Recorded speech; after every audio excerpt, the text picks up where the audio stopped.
There is a bond that is so deep when we open our home, our embraces, and our daily lives to a pet. There is an energetic exchange that happens. There's a trust they have in us. It is so appropriate to feel that they are part of the family. It is so real to feel heartbroken when they pass. In so many circumstances, it is our pets that we are with most often. They know the realest, unguarded versions of us. Sometimes they're the only ones who really do. Yet they unconditionally continue to show up for us. Each Sunday, I'm reading a chapter from Sacred Hellos, Messages from Heaven, my book all about grief and loss. I'm so glad you're here for this next chapter of Sacred Hellos. Losing a pet. We adopted our dog Ralphie in 2010. He was a mix of yellow lab and we believe collie. We think he was around 2 when we got him. In the year before he came into our life, I'd lost my mom, had an ectopic pregnancy, lost our previous dog Sam, retook our honeymoon, held a friend's hand during her chemo, and traveled to Texas to introduce my husband to my daughter's relatives. It was quite a year. We were ready for some calm and something new and exciting for us all. We found Ralphie online on a rescue site. Once we met him, it was love at first sight. Over the years, as our youngest was born and the kids grew, we eventually moved across the river from Minnesota into our little house on the hill in Wisconsin. Ralphie loved running alongside the Jeep through the woods while we collected firewood. He would sit at the top of the driveway on lookout, protecting us from the world. He loved a cool night and a good sunset. He would always appear to be taking it all in, just loving life, happy to be alive. In the fall of 2019, we noticed a few things were changing. Ralphie had lost a lot of weight, and he seemed to be ravenously hungry all the time. My fear was that he had gotten into the chicken droppings and had developed something from that. Instead, we were given the diagnosis that Ralphie's body was shutting down slowly. He had advanced kidney disease, made worse from the Lyme's disease he had. We did not know if we had weeks or months, but decided to honor him and work diligently at thanking him for being a part of our family for the last 9 years. Within days of the diagnosis, Ralphie changed. He laid more, he stopped running, and he continued to drop weight. We made a large blanketed area for him in the basement by our bed and upstairs on the living room floor. Throughout the week, each person took time to lay with him, pet him, and love him. Looking at this dog who tried so hard to please us, it was heartbreaking to imagine that he could not do all he was used to. I believe if he could, he would have held in any sign of his pain to make our lives easier. I have always tended to be more standoffish when it comes to my pets. We've had so many pets growing up that I've kept a distance a bit. I think it was a self-protection sort of thing. With Ralphie, though, he had seeped in and gotten my heart. I did not recognize this person that I now was. Each day I would sit with him and talk to him and cry. Ralphie, we are so glad we got to have you as part of our family. Thank you for bringing us so much joy. That was in one of his final days, taking in the sunset.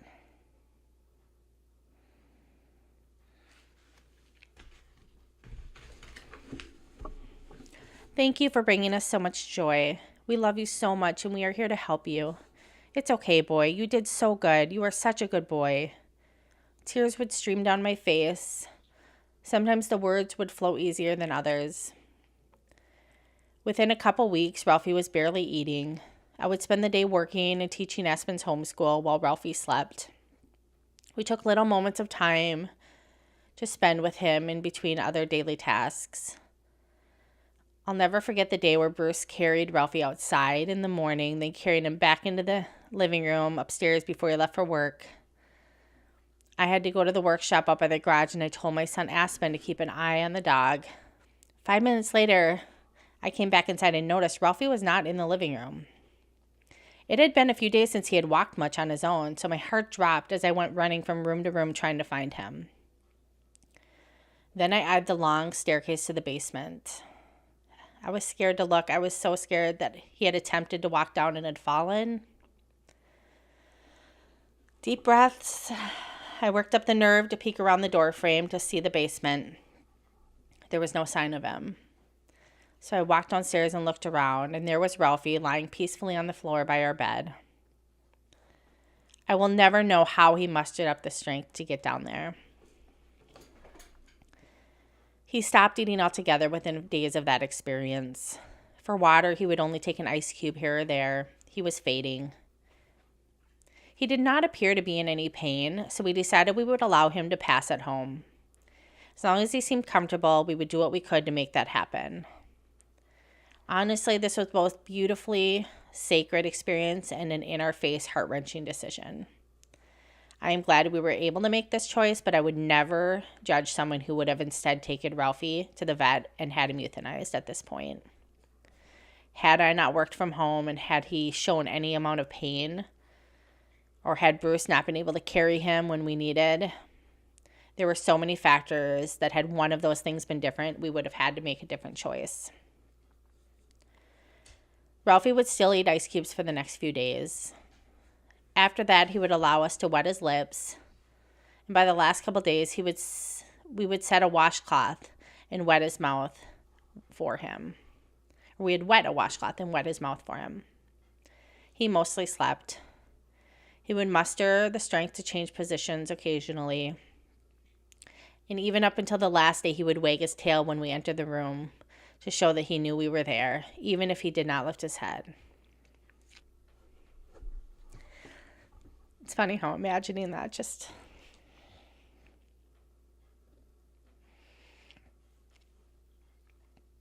Dogs are so special, aren't they? Just how much love they just keep giving.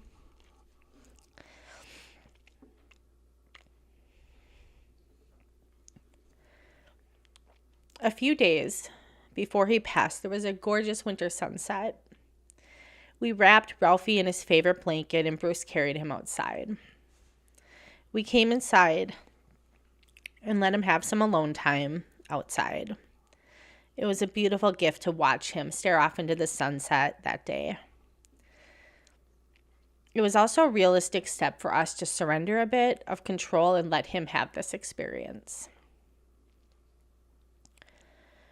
The last few days, this is not graphic, but just a little bit raw. So if you are super sensitive or just in a place where you don't want to hear the details of these next parts, fast forward about 5 more minutes. The last few days, his muscles twitched more as they released energy. He never appeared to be uncomfortable. The biggest unexpected thing for me during this process was trying to make sure we were doing all we could for him. I would separate this into another category. Having a pet pass away is one thing, and it is devastating. Having a pet die and handling the physical logistics of that process, especially with a large dog, is a different mental and physical feat. Looking Ralphie in the eye day after day, trying to understand what his needs were, while honoring that he was on his own journey, it was not easy. Actively dying is not easy on the body. And it was a learning process for me. A trusting process. I worried that Ralphie would walk into the woods on the colder winter days and then change his mind and be too weak to get back. And I would be unable to lift him while Bruce was at work. I worried if he was suffering in any way. Was I noticing? Would I notice? Were we making the right choice? Were we being strong or were we being selfish or weak by keeping him with us? Twice I called the vet to talk through how Ralphie was doing and got reassurance from them that they could come into the house if we needed or if we changed our mind. All these thoughts ran through my mind on a loop. In the end,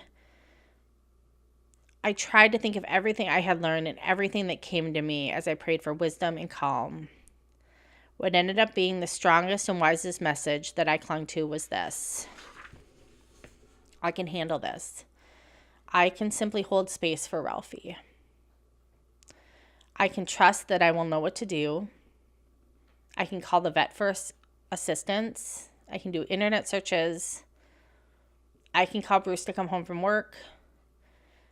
I can trust that Ralphie has an inner knowing and instincts, and I can assist him if I'm needed, but I can also trust that his body and soul know what to do. That final morning, I woke up and spent a few minutes with him as I had each morning before. I set his head on my leg and I slowly and gently stroked his back.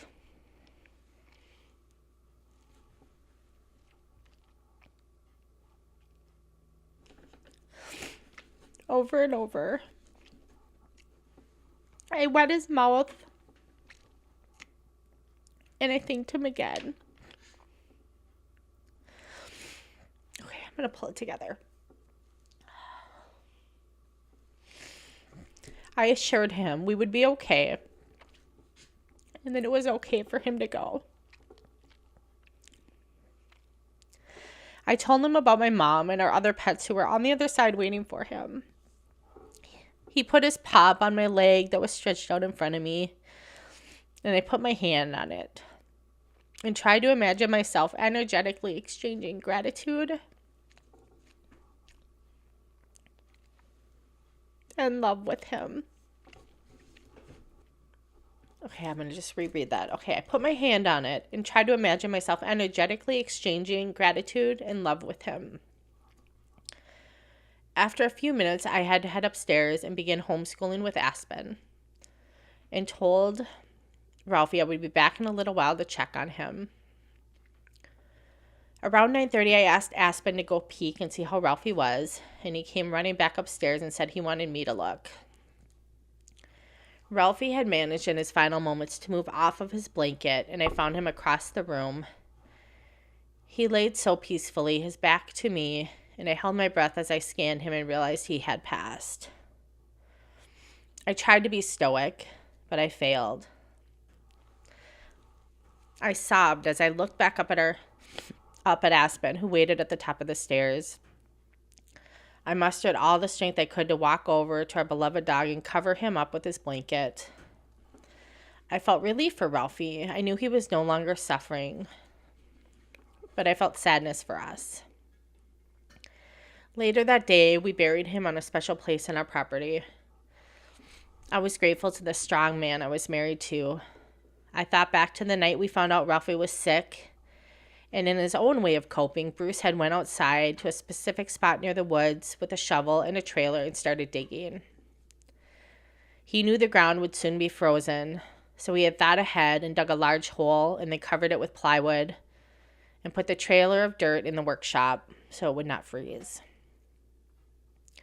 I was grateful again for this physical detail that Bruce had thought of, a way that he felt he could best honor and show love for his dog. We had a small ceremony that evening for Ralphie. We thanked him again, and we each said things we would remember most about him.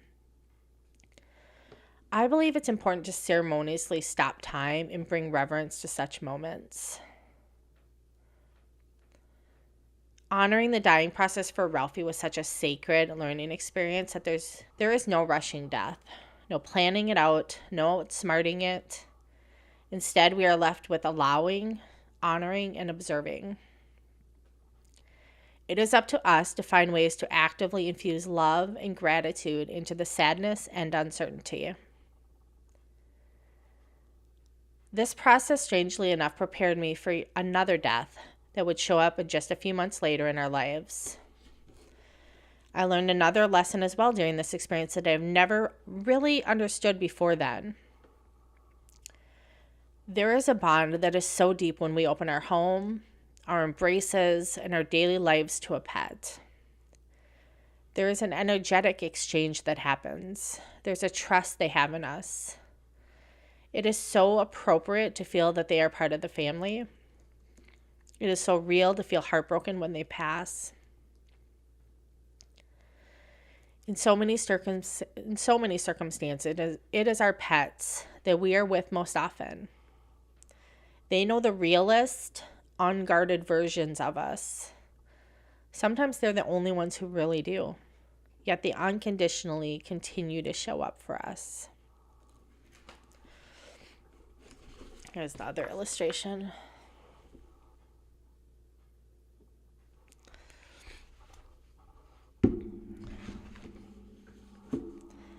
We actually cut a little piece of that collar, and it's on our Christmas tree each year as an ornament.